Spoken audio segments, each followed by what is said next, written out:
really wasn't planning on going live tonight at all, but I wanted to share something with you guys. But first, I want to talk about some other stuff. Talk a little bit. Let me see if I can just pull up a poem or two to read to you. And I was thinking about what things mean.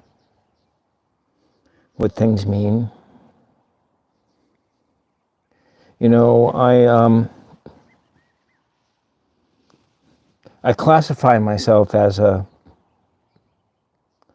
Christian mystic, but I was like looking up on ChatGDP how Christian is defined, and I certainly don't fall into any of those categories, according to ChatGDP. Some birds just flew by. There's no cows in the field today. No cows in the field or anything. And let me see if I can find a poem here. I should have had this prepared before we even went on. Years ago, I used to publish poetry journals and so forth. And so I'll just read a poem from one of my journals. This one was called, well, my poetry journal used to be called Randomly Accessed Poetics. And this was one of the people who submitted a poem, and his name was Andy Wilson from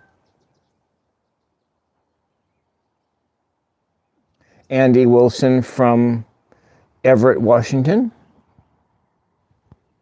So it was called Dear Trick-or-Treaters. Dear Trick-or-Treaters, this is an open and sincere apology to all trick-or-treaters who come to my door tonight. Dear little and punk kids who are probably too old to be trick-or-treating. Here's why you won't get any candy at my house this year. Why you'll walk away so damn disappointed. Why you'll come up to my driveway, knock, knock, knock, knock on the door, only to have my brother inform you with his head shaking regretfully, there's no more candy. That was last night, but not anymore. You see him and his fiancée went grocery shopping last night, and they brought home a big bag filled with full-size Reese's peanut butter cups, everyone's favorite Halloween candy, except, of course, your one friend who's allergic to peanut butter. So he trades all of his to you in exchange for your crappy gummy bears, which is probably the only reason you let him be your friend in the first place.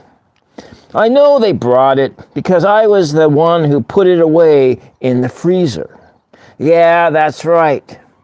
You were going to get frozen Reese's cups, the best kind.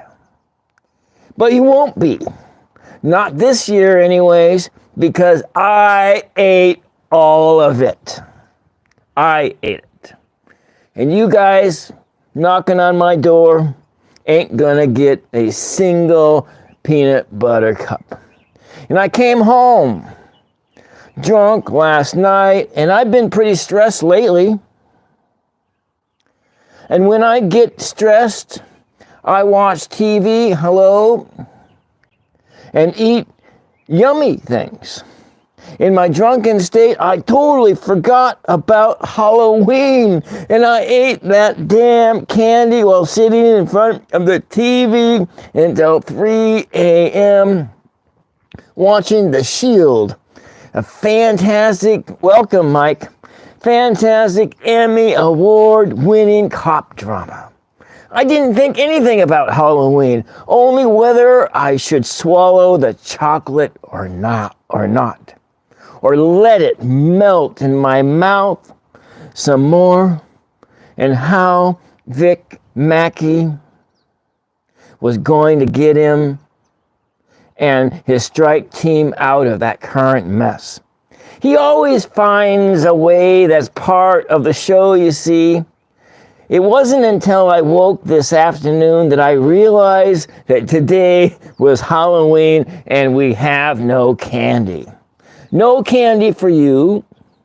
No candy for your jerk-ass friends. Not anymore anyway. And believe me, it was delicious. Happy Halloween. Thank you. That was a poem. That was a poem I read and by some guy by the name of Andy Wilson. Here's his bio. Andy Wilson is a Northwest native poet, performer, writer, and esports enthusiast, and a modern-day ad man. He's the author of How Ugly Ads Make Millions, Advertising Made Easy, performs frequently in Everett, but sometimes in Bellingham and in Seattle. And thank you, Mike, for subbing. This isn't what I usually do, but this is what I'm doing tonight. Sometimes I do art, and I'm going to read another poem. I have some of my own poetry here, but mine wasn't as good as that one. This is like a regular slam poem. And so I'm gonna go to, need to find one that has some good language in it, like no swear language. So this one is by a guy named Raul Sanchez, and he's a very, very good guy up there in Everett land. And thank you, Mike. I do a lot of different stuff on my channel. So I do interviews. I have some interviews with some people coming up this weekend. A guy named Truth Wave, or shows his channel Truth Wave on Friday night, and then on Sunday afternoon, this Alexis Milner, and we're going to be talking about boring stuff. So anyways, but I will be doing some art live streams later this week, and this is just a pop-up. Like I don't normally do like this, but I'll just read this poem by Raul Sanchez called The Measure of Our Words. Very good guy. I love the sound of thunder, crashing, distant lightning, striking sound on some unknown tree. Welcome, Christopher Farley. I was thinking about you, and I'll share something with you. Okay, Mike. Somewhere lighting up the darkened sky. Lucky me, I wasn't outside playing golf, cutting grass, planting seeds, or cleaning the backyard. Lightning reminds me of impromptu, voracious moments, stand-up remarks, finger-pointing accusations of past events which I don't remember, like the energy stored. You know, I forgot to ask you guys, is this stream clear? Because I don't know if I switched it to the Wi-Fi field in my garage. I'm hoping it switched automatically. So it must be because you're watching, which I don't remember, like the energy stored away up in the clouds, a grudge kept silent, stalking a predatory approach, waiting to attack, ready to explode when the conditions just right, fueled by alcohol and resentment, brought down from the clouds deep within the heart, and charged cloudy memories spilled on this green earth for all to hear in silence. Good, I'm glad, because I have a Wi-Fi field in my house and I have one in my garage, and so I wanted to know, because as we get into this summer, I'm going to bring my easel out and I'll start painting. So let me just turn the the camera around, you can show what I'm looking at. And so this here is looking out in my driveway, and across the road is an industrial field. And so I'm going to probably take something out in the environment over there, maybe the tree by my mailbox or something, and do like a watercolor or something like that. And I'm hoping I can maybe do that probably Thursday afternoon. I have a doctor's appointment. I'll be gone all day Wednesday. No, Christopher, the cows aren't there today. They stay like 2 days and then they move on to another area. And so they went back across the creek. But I wanted to share with you, Christopher, I saw something completely amazing today. I saw something completely amazing today, and I wasn't going to come on at all, but I wanted to come on and share this completely amazing thing that I saw today. And so I was sitting where I did my stream last night, and it was right before dinner, and I saw a squirrel coming by, and it had a baby squirrel in its mouth. And it was moving the baby squirrel down to the creek because, it's really, really dry right now. It's like June 7th, June 8th, and we're in a drought situation here. And I'm in the coastal mountains of Oregon, and we're in a drought, which is almost kind of like rainforest territory, but it's not really.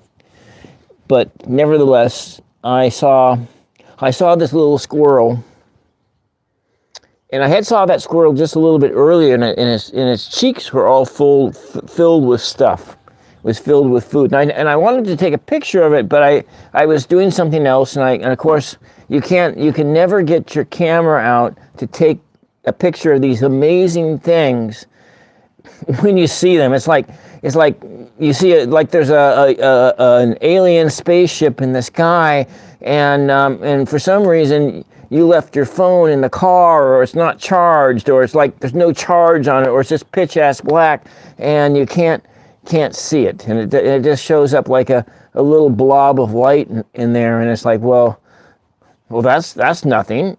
That's not any proof. You didn't prove anything. And so, so that's kind of what this moment was like.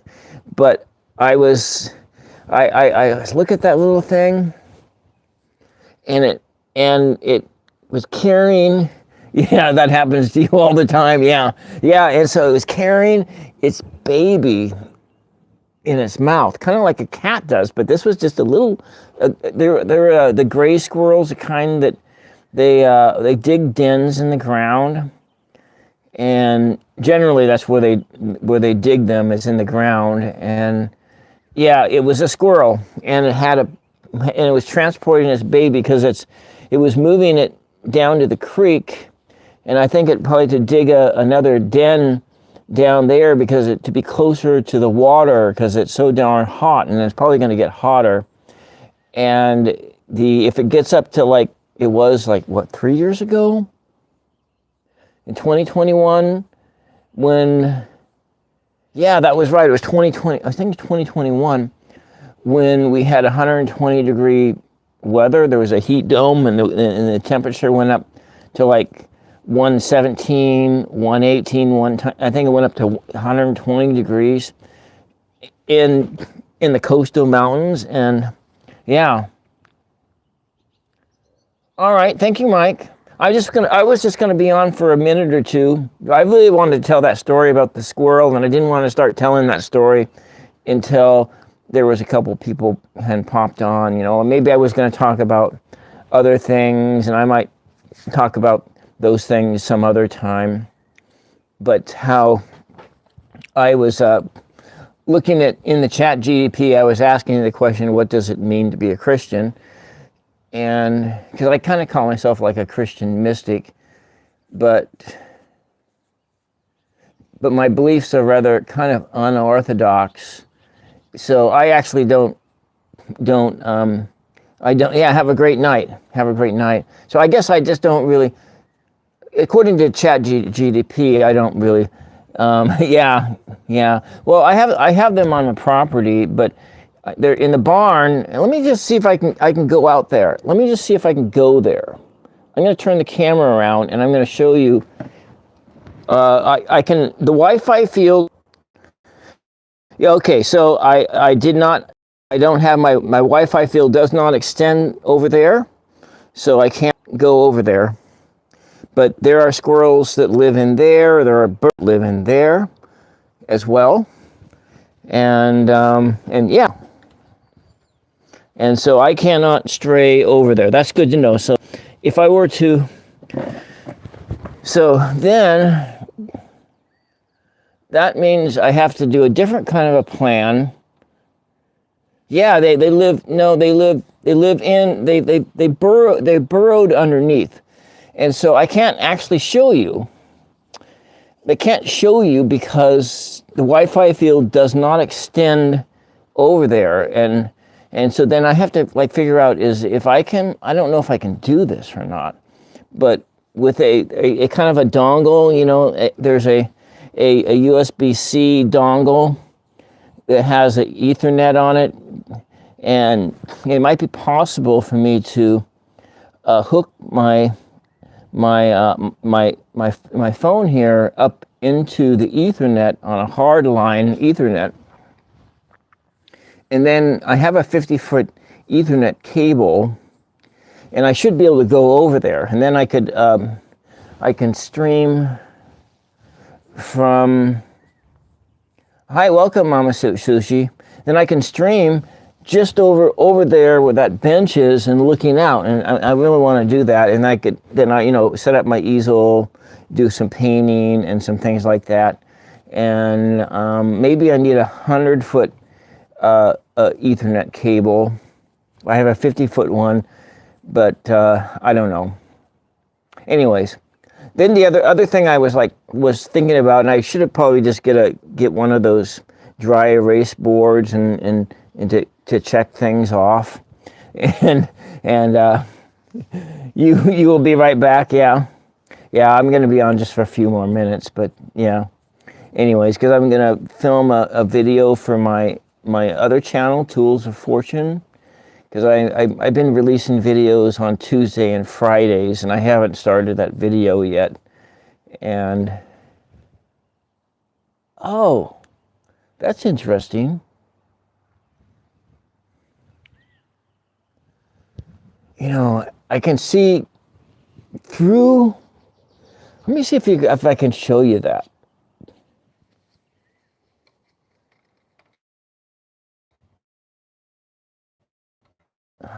Oh shoot, that doesn't like that. So there's this hole. The hole is giant. It's giant, and this hole through the trees, and it's showing all the way out to the sky on the other side. And from my angle, you can't see from your angle. It's not working very well. But from my angle, it looks absolutely magical looking through there. And I was thinking, oh, is that the moon coming up through that hole? Is that the moon rising through that hole? No, it's not the moon. Let's see if we can do this now. Here we go. And so, yeah. I'm going to film a video for Tools of Fortune. Tonight, and then do a fast edit job and then release it in the morning. Probably with it's not a new tarot deck. I'm going to do it like a deck flip through, but it'll be one of my older, an older tarot deck and I'm not really buying any new decks right now because I've bought way too many and you can only. So my next show on this channel is going to be tomorrow, probably around this time tomorrow. It'll be right after dinner. I'll have it right after dinner tomorrow night. And then I have dinner. I'm on the West Coast Pacific time. And so whatever time this is, it'll be like in 24 hours. So maybe I might start dinner just a little bit sooner. So yeah, that's what my next show will be tomorrow. It may be in the house doing a painting, or I just may come out here and see if I can do a sketch or something. I might do that. I think that's what I'm gonna do. Anyways, I'll tell my other story later. I started to try to tell it like 3 different times. Anyways, maybe it just wasn't all that important. But I really wanted to share that story about the little squirrel and with its yeah. And then yeah, that's all I really wanted to share. And so tomorrow night, whatever time it is right now, Christopher, my show tomorrow night is just going to be me and my paintbrush. I might do a watercolor. I think what I want to do, Christopher, is I'm going to do just a live sketch and painting facing that direction. And if it's warm enough, I will do. Yeah, it'll be fine. That's my next show that I have a guest on is going to be Friday night, and then one on Sunday afternoon, about 1:30 Sunday afternoon. But all the rest of the shows I do on this channel, outside of those days, it's just going to be me either just talking to the wind, or me doing a painting video. I should do, and one of these days, I'm going to do another paper mache.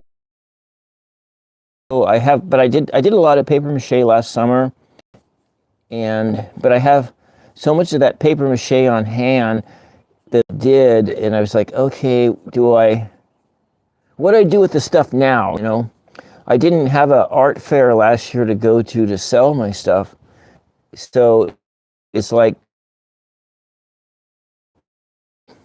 I'm not at this point in time, unless I'm going to paint on a piece of paper that's thin and I can store that really easily. I'm just not going to paint anything that's big, or I gotta store it. So that's just really what I'm talking about. Not that you really care, but I will be doing a painting video, probably a watercolor and so forth tomorrow night, and right out here in this Wi-Fi field, looking out that way, and I'll pick something and see what happens to it. All right, that's all I got for you guys. I will talk to you guys later, and hope to see you back here tomorrow night, Christopher. It's good to see you for a second, Mama Sushi, and Mike. Thank you for. So, I guess I froze for a second, for a long time. So I will be doing my show tomorrow night in my craft room in the regular place. It'll be a regular painting indoors. So what this experience told me everything I needed to know. I can do it right where I'm sitting here. But anyway, thank you very much. Sorry I froze, and I will see you guys tomorrow night. Bye-bye.